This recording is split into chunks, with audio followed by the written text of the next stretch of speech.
Esther, and Jen's mother and father, and Tom for having us here and throwing this wonderful wedding. It's been a beautiful day.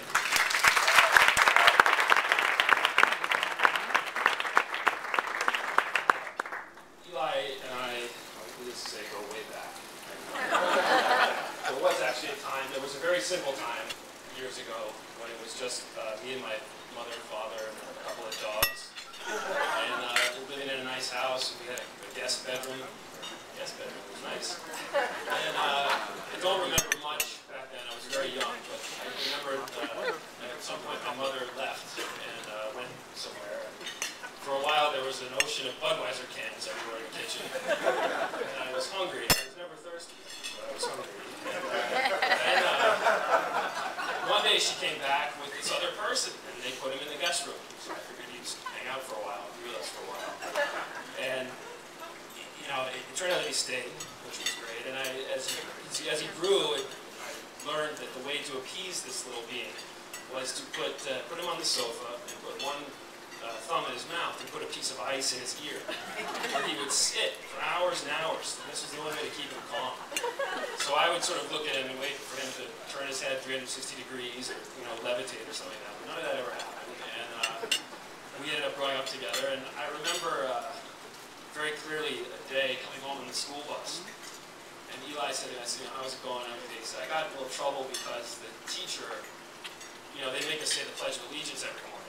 And the teacher tried to get it good. I didn't do it today. And I said, well, why didn't you do it? He said, well, because I don't have to.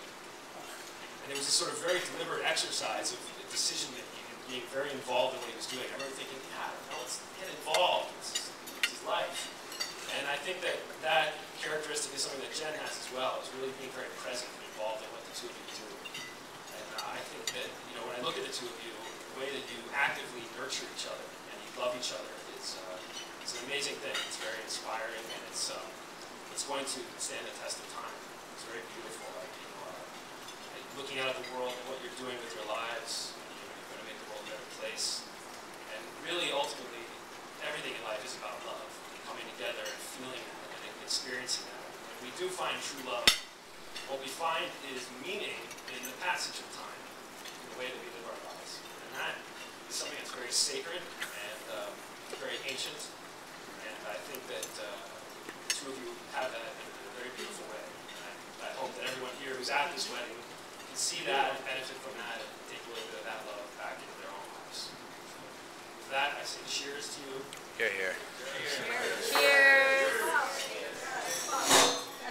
Whoa.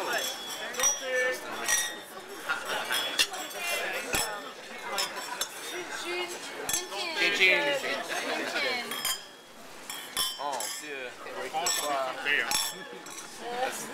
I'm reaching. Are we all good? I'll come to you.